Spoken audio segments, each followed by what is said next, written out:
Welcome to the Westminster Town Hall Forum, where for over 26 years we have offered voices of conscience, key issues in ethical perspective. My name is Tim Hart Anderson. I'm the senior minister at Westminster Presbyterian Church, located on Nicollet Mall in beautiful downtown Minneapolis, and moderator of today's program. We invite those of you who are listening on Minnesota Public Radio to visit us in person. All forums are free and open to the public. Information on upcoming speakers can be found online at ewestminster.org. It is now my pleasure to welcome the third speaker in our spring series.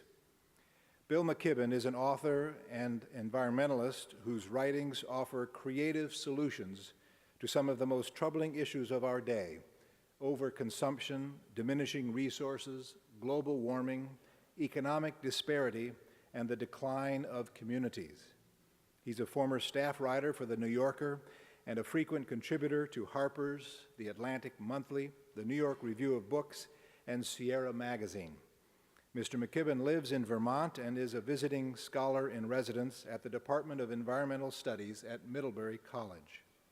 He's the author of 10 books, including The End of Nature, published nearly 20 years ago. He's recognized today as one of the earliest voices to sound the alarm on global warming. In his newest book, Deep Economy: The Wealth of Communities and the Durable Future, Mr. McKibben challenges our understanding of progress and the good life and calls for a shift in focus from globalization to rebuilding local communities. In his book, he asks a question often neglected by economists: what is the economy for? And he envisions a mature economics that takes seriously human satisfaction and societal durability. Ladies and gentlemen, please join me in welcoming to the Westminster Town Hall Forum, Bill McKibben.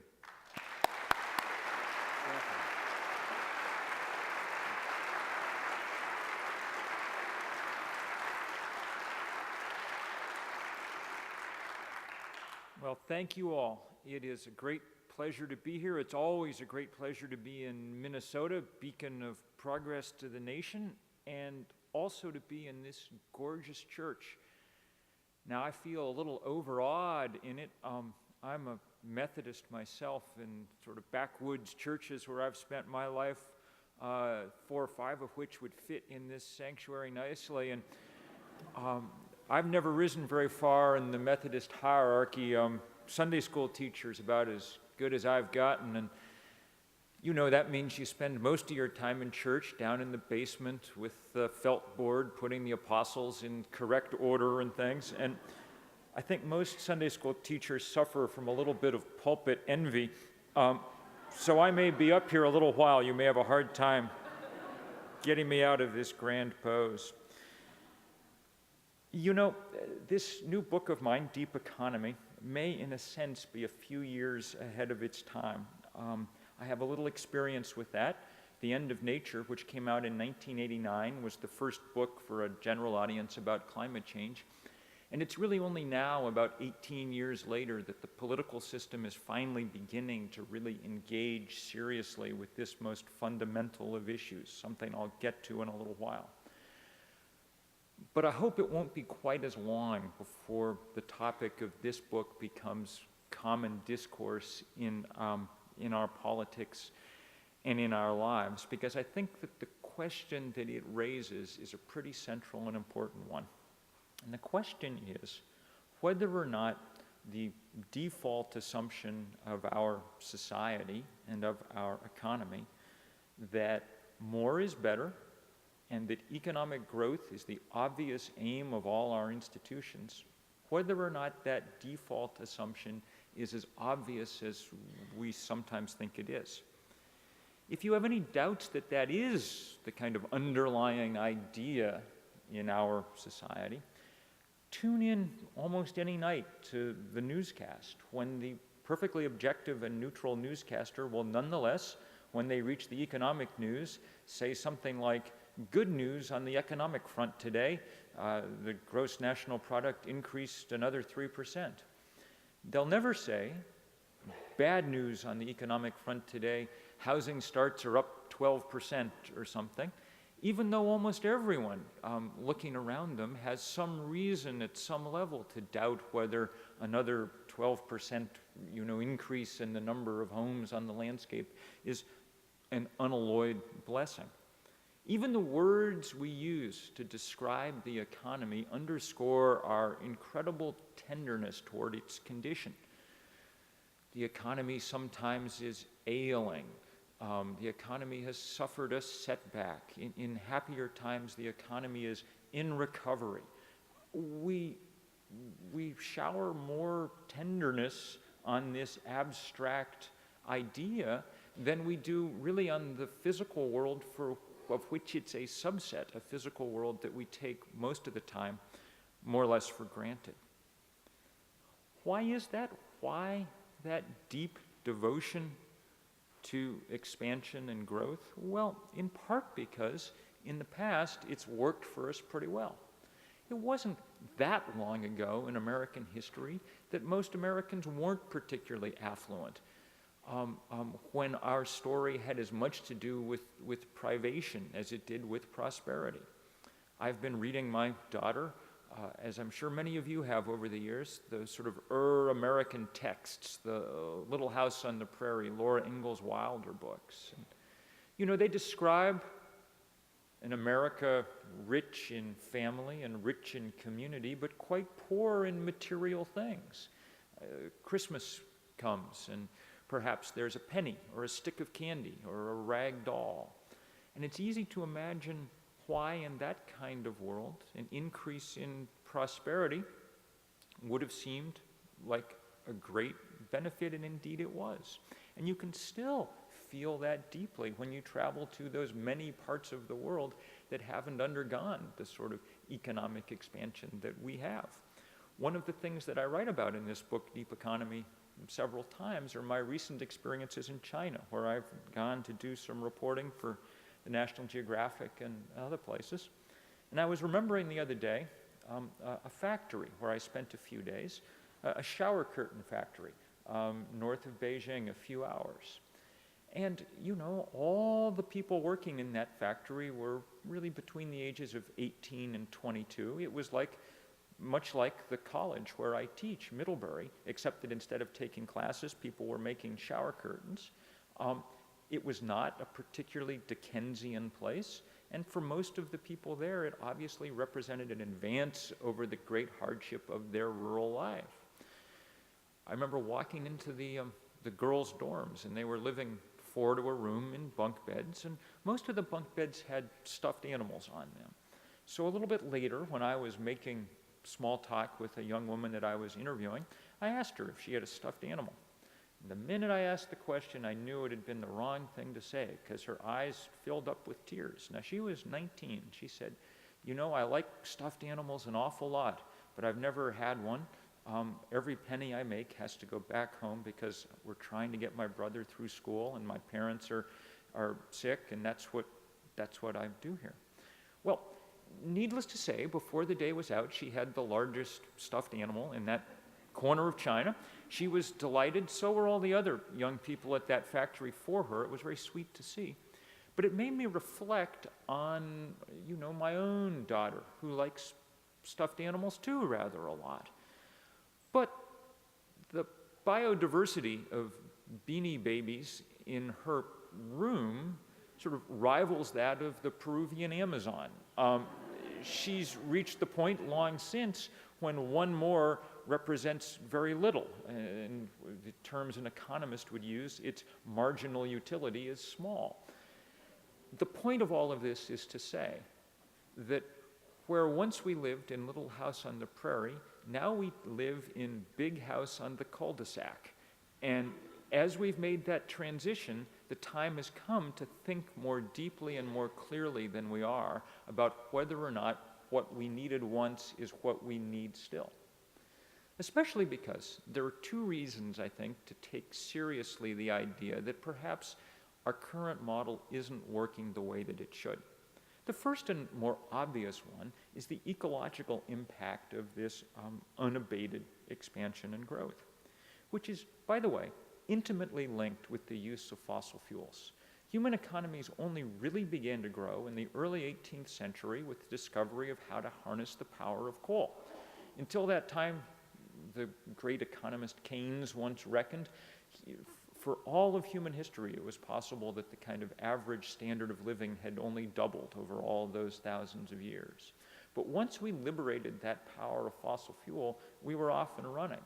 And still, our economic expansion is closely tied to the combustion of fossil fuel. If you have any doubt about that, read only the remarks, say, of our president, explaining why we can't do anything seriously, in his opinion, to tackle global warming.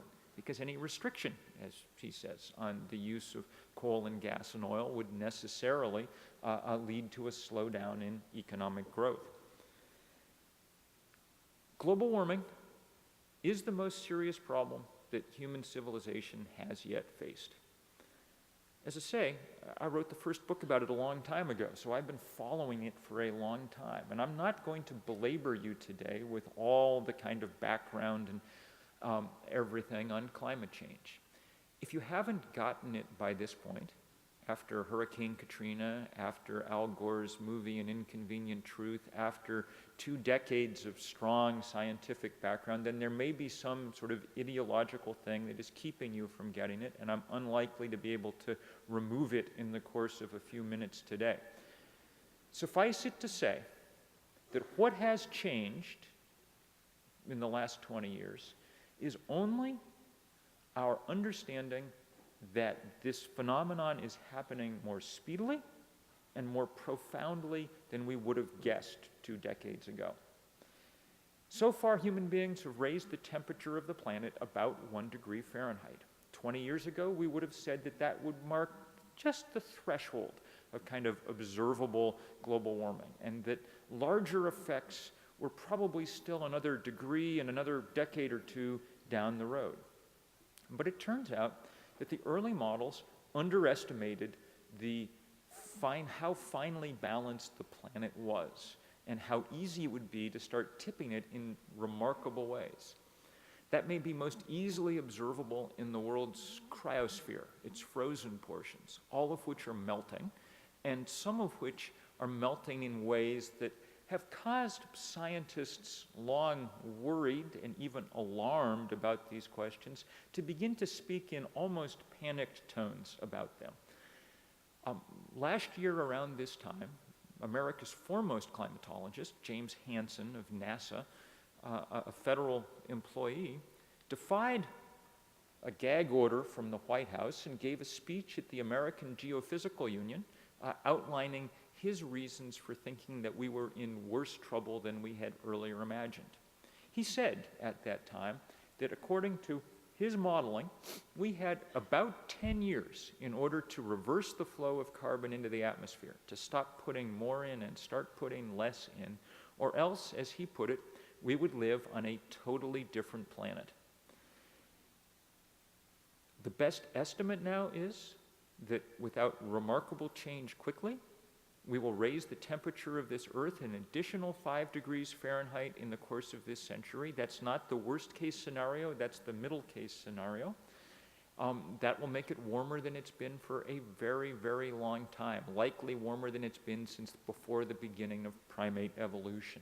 So a very different world. One way of saying this is Plan A, the idea that we're going to go on in precisely the path that we are, and that all the rest of the world is going to develop along our lines, seems remarkably unlikely. And the sooner we get off that particular plan and figure out another one, the better our chances of being able to avert at least some of the damage that's coming. We will not avert it all. There is no way at this date to prevent global warming, but there may still be margin for the prevention of all-out catastrophe. That's what we're talking about. The second problem with our culture of endless fixation on economic growth is less obvious and in a sense more interesting. This is the question, and profound question it is, whether or not that increased individual and societal prosperity is actually making us as happy as it claims to. Economists have long taken that as a kind of assumption, not something that they studied because in part it was difficult to study. And anyway, their notion was that the idea of utility sufficed to encompass it, the idea that you could tell what made someone happy by what they bought. Okay? In the last few years, more and more academics, including economists, have begun to try to research that question more deeply, have begun to try to figure out whether or not it's possible to ask people directly how satisfied they are and have that answer mean anything. People had assumed that probably you couldn't, that it would just be a kind of throwaway question, but in fact, a great deal of research over the last 10 years in behavioral economics and other fields has led us to think that subjective well-being is actually quite a robust phenomenon. Once you have that idea in mind, then you can ask very subversive questions about what's been going on in this country in the last few generations. For instance, one polling firm has asked Americans every year since the end of World War II whether or not they were happy with their lives. The number of Americans who say that they are very happy peaks in 1956 and goes slowly but steadily downhill since.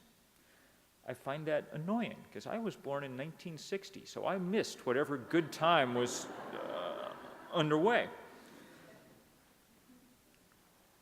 What's weird about that downward curve is that in that same 50 years, our level of individual prosperity has about tripled. We have more square footage, more cars, more vacations, more appliances, more everything.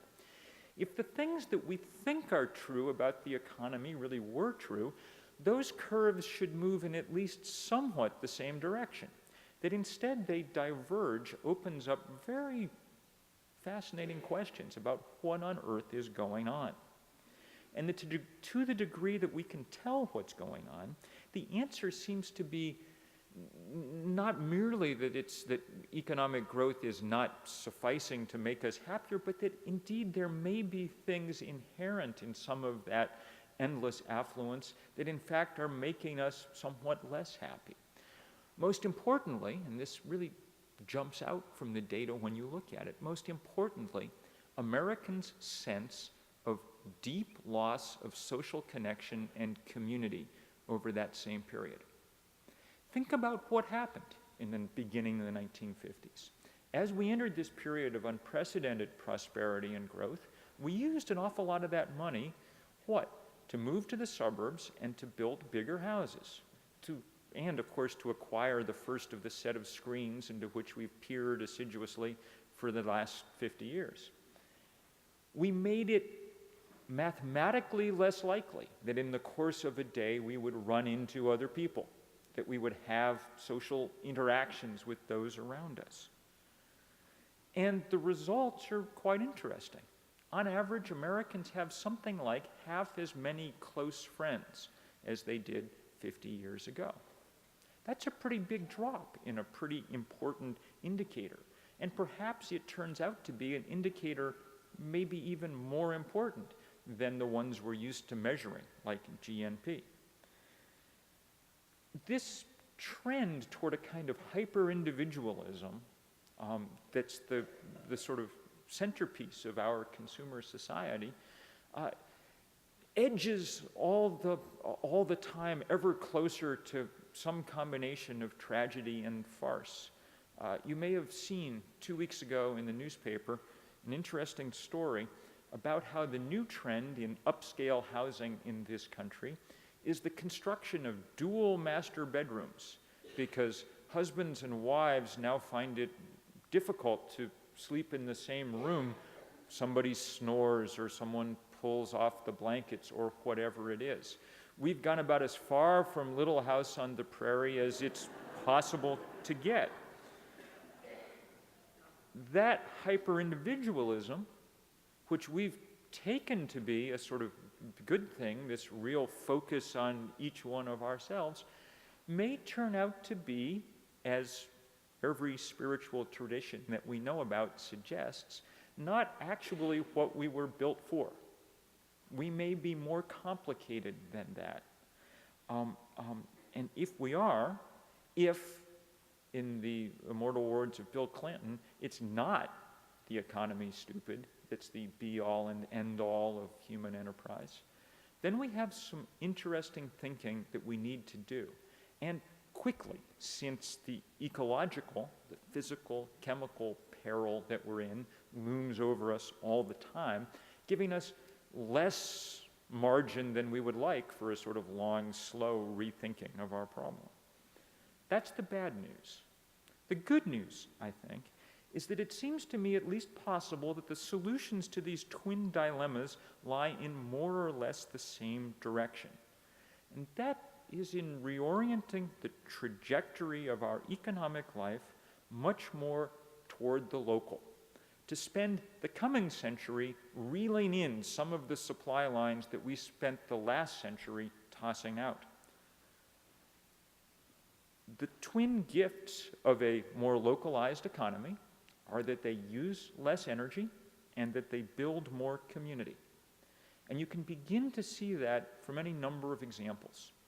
The most advanced part so far of our relocalizing economy is in the area of food. Local farmers markets are actually the fastest growing part of our food economy in this country. Sales are growing 10 or 12% a year. Their number doubles every 5 or 6 years around the country. That's important for environmental reasons because you use a lot less energy if you eat close to home. I mean, our current industrial agricultural model basically has most of us ordering takeout from 2,000 miles away every night of the year. That's how far the average bite of food travels before it reaches our lips. And it does that at a high energy cost. I live back east. If I want to eat lettuce this time of year, it comes from the Central Valley of California. To bring 1 calorie of that lettuce, to grow it and to transport it to where I live, takes about 36 calories of fossil energy. That's not a good ratio if one's interested in dealing seriously with any of the physical problems I've described. And of course, at the end of it, all you're left with is a kind of piece of fairly limp lettuce anyway, you know. Having traveled 1,500 miles this week, I can tell you what I feel like, and that's more or less what the lettuce feels like. But the attraction of that good food is only one of the reasons that people like to visit the farmer's market, whether they're in cities or suburbs or out in the country. The biggest reason, I think, is that it's a qualitatively different experience than shopping at the supermarket. A few years ago, a pair of sociologists followed shoppers, first at the supermarket and then at the farmer's market. You all have been to the supermarket. You know how it works. You walk in, you fall into a light trance, you visit the stations of the cross around the supermarket, you emerge with the same basket of items somehow that you had the week before, and you have the really interesting conversation about paper or plastic on the way out the door. When they followed people around the farmer's market, they had 10 times more conversations in the course of the visit. 10 times. An order of magnitude more community being created, even as something like an order of magnitude less energy was being used. And you begin to sense the possibility for leveraging some of these systems enough to make a difference with problems like climate change. You can make the same argument with almost every commodity in our lives. For instance, energy, which at the moment we consume in much the same way we do food, from a few huge centralized business operations that ExxonMobil or Peabody Coal or whoever it is, that are the suppliers of BTUs and electrons in our lives and send them out to us to consume. Much the way that big, TV networks send out entertainment for us to consume. It needn't be that way. You could have an energy system that worked much more like the internet works. I have solar panels on my roof. When the sun comes out, we're tied into the grid. So my electric meter merrily spins backwards, and I fire electrons down the line to other people who need them. My neighbor's refrigerator runs off the sun on my shingles. When the cloud passes over, I suck energy back down that tube like everyone else. You can imagine how, as that grows more and more, our energy system will become not only more ecologically benign, but far more durable and resilient than the one we have now. A system that depends on, say, our ability to manage the politics of far-off Middle Eastern nations where we have very little record of success along those lines. Even culture, soft, ephemeral commodities like, say, music, are subject to the same kind of argument. We think of them as coming from a distance, from Hollywood and Nashville, but you know, that's a relatively modern development. One of the statistics that I came across in the course of researching deep economy stuck in my mind. In 1900, at the turn of the century, the state of Iowa had 1,300 opera houses. Okay, 1,300 local music venues. Nobody was getting rich like Whitney Houston gets rich, and nobody was hearing the absolute greatest singer in the whole world, the way that we can now if we, plug into those sort of entertainment networks. On the other hand, there were a lot of people making part of their living in the arts, and everybody was hearing what they heard in the company of their neighbors in a kind of rich social context that probably offered at least as much delight as the solipsistic cocoon represented by the white earbuds dangling around the neck. Those of you listening today on radio are perfect examples of what I'm talking about. Public radio, as a business model in our conventional economic world, is about as stupid a thing as you could come up with. You give away your product, and twice a year you go on the air and hector people to send you a check for something that they would get for free anyway. Now, any business school in America would tell you this could not possibly work and flunk you out for even suggesting it. And yet, it's the fastest growing part of our radio enterprise as people try to leave behind the kind of Clear Channel and Infinity and all the other organizations that have taken over most of our radio dial in the name of greater profit. Let me end by describing a final example of this that in our political life, one that connects a few of the themes that I've been trying to get at today. As I say, I've spent most of my life pretty concerned about climate change, pretty concerned and pretty despairing about how little was being done. Sometime last summer, that despair reached a kind of new low. We'd had Hurricane Katrina, we'd had Al Gore and his movie, people were educated, and yet still nothing was happening. There was nothing in Washington to indicate that we were about to take any steps at all. In that despair, I called up a few of my friends in Vermont and said, look, let's do something, anything. Let's walk up to Burlington, our main city, and sit in the steps of the federal building and get arrested. And maybe someone will write a story about it, or something will happen. At least we'll have done something to, justify our existence in this time.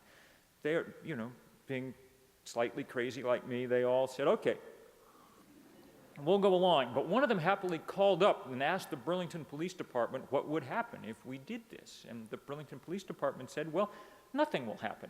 You can sit on the steps till the end of time, and that's just fine with us. They more or less implied that we would need to burn down the federal building, and the carbon emissions alone make that, an unsavory idea. So instead, we kind of reorganized, and in the course of about 3 weeks, planned this sort of pilgrimage across the state. We took 5 days of walking, and by the time we got to Burlington, there were 1,000 people marching, which for Vermont is actually a lot of people. It was the biggest political demonstration of any kind in Vermont for a very long time, and it had a tonic effect on this issue in our state. All our candidates for Congress and Senate came to the final rally that we had, and all of them pledged to sign on to this very ambitious target of 80% cuts by 2050 in carbon emissions. The woman who was running for Congress on the Republican ticket, who 2 months before had said in her announcement speech that she wasn't sure that global warming was real and that more research was needed, it turned out that the research that was needed was how many people would walk across Vermont in order to demand some change.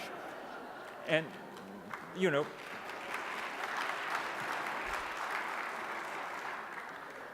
bless her heart, that's exactly how our system's supposed to work, you know.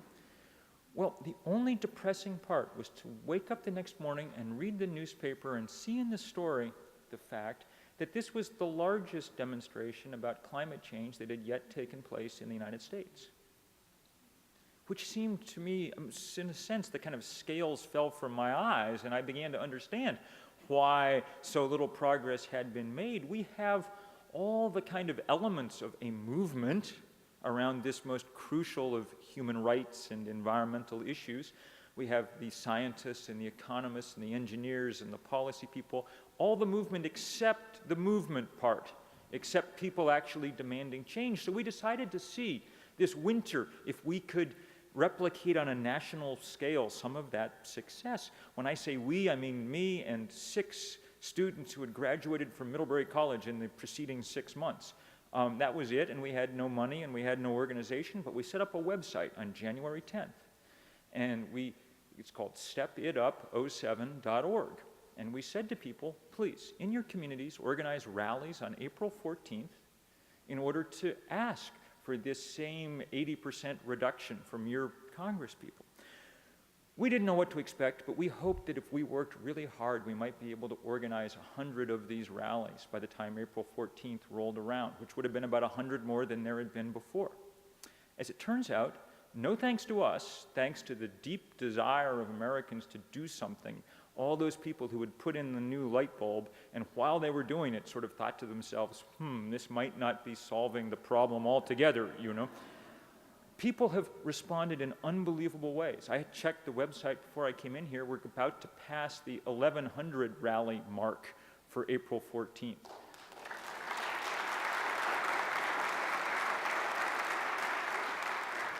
And this is every kind of community, evangelical congregations and sorority chapters in universities and retirement homes and on and on and on. There are many of them scattered around Minnesota, and you can find out details at that stepitup07.org website.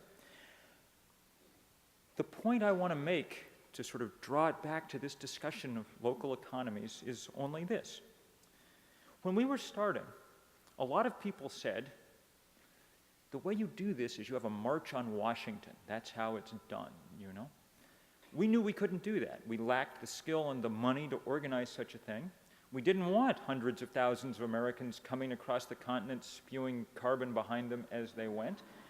And we figured it was more important anyway to let people take this stand at home in the places that mattered to them, where they could begin to demonstrate some of the reasons that they were upset about the prospect of the planet burning up. And the creativity with which people have responded moves me near to tears every time I log onto the website. There are going to be teams of people scuba diving for an underwater demonstration off the coral reefs on the Florida Keys that will not be there in 50 years if that water keeps warming. There are going to be people holding hands along the levees in New Orleans, our first witnesses, really, to the destructive power of the new world we are creating. There are going to be thousands of people wearing blue T-shirts crowding into Lower Manhattan to form a sea of people to demonstrate where the tide will come once the sea level begins to really rise. There'll be skiers in formation down the dwindling glaciers of the Rockies and the Sierras in Glacier National Park, which will need a new name in 20 years because those glaciers won't be there anymore. On church steps and in city parks and all across America. And the point is that we live in an era, all of a sudden, because of technological change, especially the internet, where we can begin to do things in that local way, where we can embed ourselves in the deep, humanly satisfying local economies and communities that we need, and at the same time still participate in the larger world, where local no longer need imply parochial or closed in or marinated in old prejudice or anything else, where the window is always open to the rest of the world. My old metaphor for that used to be to think about how nice it was to be able to trade recipes across the internet and not have to move the ingredients around, you know, that the ideas were a lot easier to ship than the commodities. But now the thing that really makes me understand it is to see people being able to bring their deepest wishes for their own community and their deepest wishes for the world into easy congruence. None of what I've described today, to my mind, is either liberal or conservative. A local economy and a farmer's market is neither a liberal nor a conservative plot. It's something different. One of my neighbors in Vermont, a wonderful fellow who runs an institution called the Farmer's Diner, that serves diner food at diner prices, but all of it comes from within 50 miles of the kitchen. He printed up a bunch of bumper stickers not long ago that said, "Think globally, act neighborly." It seems to me that that's a deeply subversive message for our moment. There I end. Thank you.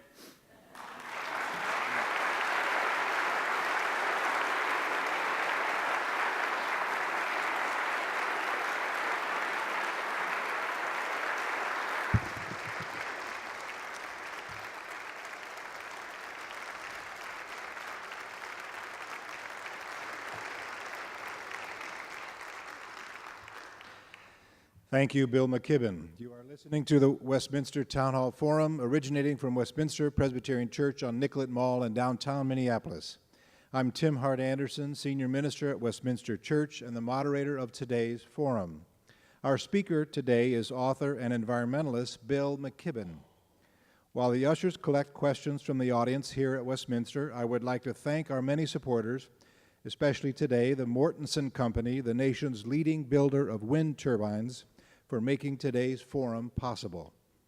We invite you to the Westminster Town Hall Forum on Thursday, April 19th, when Episcopal Bishop John Shelby Spong joins us for his presentation, Jesus for the Non-Religious. More information on our spring series is available online at ewestminster.org. And now, Mr. McKibben, if you would return to the pulpit, I will present the questions from our audience. How do you respond to those who say that the dire predictions of global warming are mere hyperbole? I respond by saying that I wish it were so. Nothing would have given me more pleasure than to have been proved wrong about the book and the science behind The End of Nature. At the time that I wrote it, in 1989, it was on the order of a hypothesis. I thought a good one and a strong one. We knew that carbon dioxide, which is the inevitable byproduct of fossil fuel consumption, has a molecular structure that traps heat near the planet that would otherwise radiate back out to space.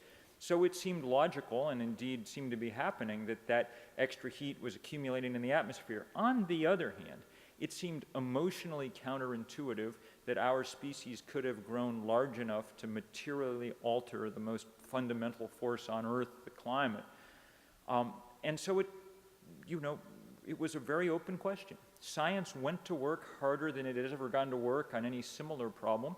And by 1995, the world's climatologists, gathered together by the UN in the Intergovernmental Panel on Climate Change, concluded quite forthrightly that humans were heating up the planet and that it was going to be a serious problem. It was a coming-of-age moment, if you will, for us as a species. Since that time, it's as if the planet itself has peer-reviewed that science to make sure that it was correct. We have had 10 of the warmest years on record in the last decade, and the physical effects become more pronounced all the time. At the moment, the scariest new piece of data, and the thing that I think really is rattling more and more scientists, is probably our dawning understanding of what's happening on the huge ice sheets above Greenland and the West Antarctic. 20 years ago, we would have said it would take a very long time to melt those because there's a lot of inertia in a 1.5-mile thick sheet of ice. It's hard to figure out how you could get it to melt. The computer modeling assumed that warmer temperatures would melt a little snow on top and that water would evaporate politely into the atmosphere. But it turns out those systems are deeply fissured and fractured, and that water, instead of evaporating, is flooding down to the bottom of those ice sheets and greasing their skids for the slide into the ocean. That acceleration is scary because Greenland alone has enough ice in it that if it melted, the world's sea level would rise about 25 feet, creating, in Jim Hansen's words, a totally different planet. There is no scientific debate left on the essential outlines of this predicament. Although we won't know for a long time exactly how it's all going to play out. Maybe the scariest part of it is that we're running a complete experiment, and we're running it in a test tube that comprises the entire Earth. Can you comment on the forces arrayed against you and your handful of Vermont students, ExxonMobil and other companies for whom carbon emissions maintain their business engine? You know, ExxonMobil, for instance, made more money last year than any company in the history of companies, $40 billion in profit. In our system, $40 billion buys you a lot of political influence. You know, I would wager that even if we gathered all the people listening on the radio today and combined all our sort of spare change, we'd still come up slightly short of $40 billion. We're not going to be able to beat them that way. I remember talking to John McCain about this a few years ago, interviewing him, and he's saying, what do you expect the Senate to do? We hear every day from you know, the fossil fuel lobbyists telling us not to do anything, and we almost never hear from our constituents saying that this is an issue that they care about. Our effort is to see if we can make congressmen and congresswomen across the country understand that this is not a second-tier issue for their constituents, that it's a movement that's beginning to acquire some of the passion and urgency and willingness to sacrifice that marked the civil rights movement a generation ago. If we can't build that kind of movement, then the chances of being able to compete successfully with the ExxonMobils of the world are mighty small. Are you finding any voices in the business community that support your message regarding the economy? Yes, there are parts of the business community that are wising up and beginning to take at least a beginning step down this road. For instance, for a number of years now, the insurance industry has been the most convinced part of our economy, because we assign them the task of analyzing risk, of looking at the future. Their technology, the actuarial table, it's a very powerful technology that's allowed a lot of what humans have done to happen. Those actuarial tables are completely based on the idea that the world in the future will perform as it is in the past, it has in the past.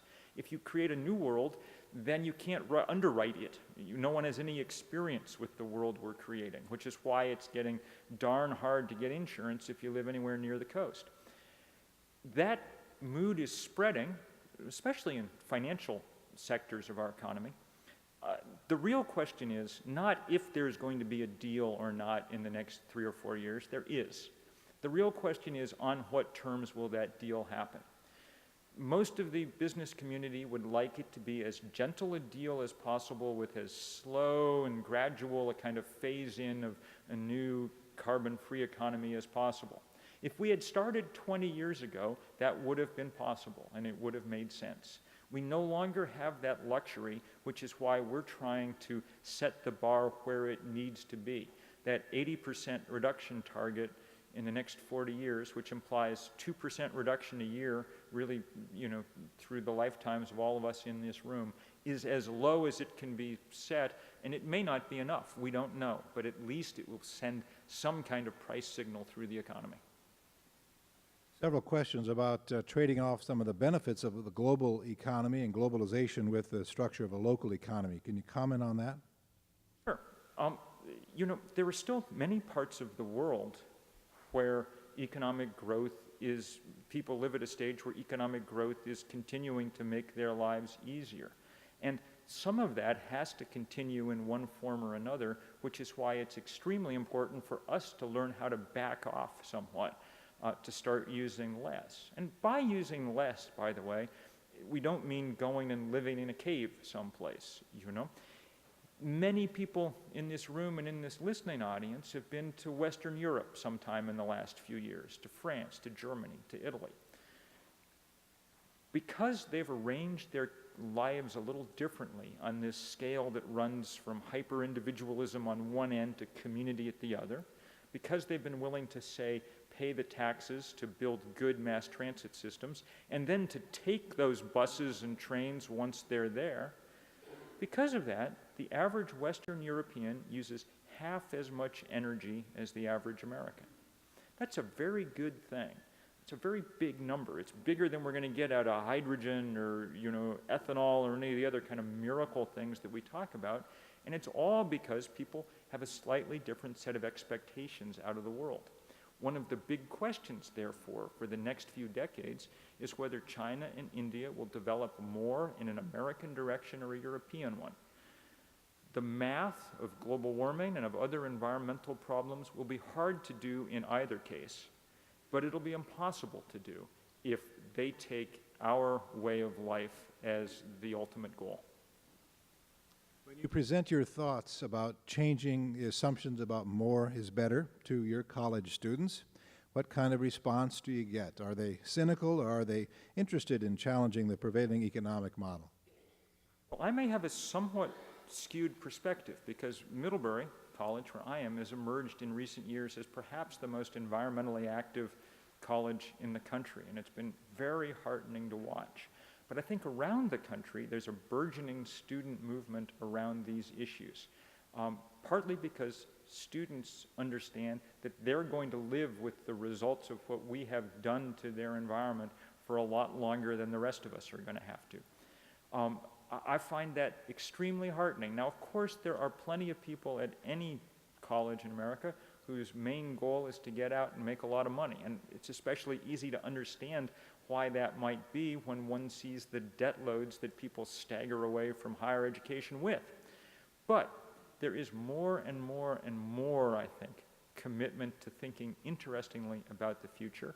And it's for those who are sort of worried that students have descended into a kind of cynical apathy, the good news is that there's a lot happening. And that those students who are involved in things are, unlike the kind of student activists of my day, much more action than talk, There's less sort of grand philosophizing about how the world should be, and more hard work about, students at my college have helped Vermonters change 100,000 light bulbs. They go regularly to our state capitol to lobby. They're involved in national, international things all the time. It's very powerful to see just how much elbow grease people are willing to apply to these questions. You have said in some of your writing that the issue of global warming is theological or a religious issue at its core. Can you say more about that? Sure, and I think I can try to relate it to what we're talking about today. Here's an interesting set of statistics compiled by an evangelical pollster named George Barna a few years ago. He was trying to assay the biblical literacy of American Christians, and 85% of ourselves in this country call ourselves Christians. As is often the case when we ask questions about what we know, the answers were slightly dispiriting. Only half of people could remember the names of 2 of the 4 Gospels. 12% of Americans are quite firm in their belief that Joan of Arc was Noah's wife, so on. But the really depressing one was this. 75% of Americans think that the phrase, God helps those who help themselves, is to be found in the Bible, instead of being sort of Ben Franklin channeling Aesop, That matters because that God helps those who help themselves is the sort of pithy summation of the kind of American individualist creed that's come to dominate our lives, and it's the precise opposite of the gospel message. Jesus, over and over again asked what it was he was about, just kept saying, guys, love your neighbors as yourselves. The exact opposite in the kind of profound message of community. Global warming is the perfect example of not loving your neighbors. The 4% of us in this country produce 25% of the world's CO2. The first and most profound victims of that are people around the world living close to the margin who will be drowned out, flooded out, whose fields will become so arid they can't be worked, and none of them are doing anything to cause this problem. None of them are burning fossil fuels in quantities large enough really even to measure. We've never figured out a way to do more damage to our neighbors, and hence, our way of life, I think, is becoming not just a theological problem, but maybe the theological problem. You're organizing for the April 14th rallies around the country at noon in St. Paul, at our capital, and other capitals around the country, and on various church steps. Mentioned at, is it stepitup07 dot? Stepitup07.org. Stepitup707.org. What kind of response are you getting from the local religious communities to this invitation to participate in a new movement? One of the best pieces of news in the last few years is that there finally is a religious environmental movement, which didn't exist. I mean, many of us have been trying to kindle it for a while, and it's finally really started to happen. It's happening across faith communities, most profoundly maybe in the last year in evangelical communities. This is the first issue on which the evangelical hierarchy has begun to break with the orthodoxy of the sort of political right wing in this country. They've taken courageous steps outside their comfort zone to call for real action soon, and in a certain sense are putting to shame those of us in other traditions who have talked the predictable good game but need to do a lot more. I just came back from helping launch a march across Massachusetts that happened last couple of weeks by people of every religious dimension you could imagine, sleeping each night in churches. It was a good sign for me of this awakening that's starting to happen. Thank you very much, Bill McKibben, for being here on the Town Hall Forum.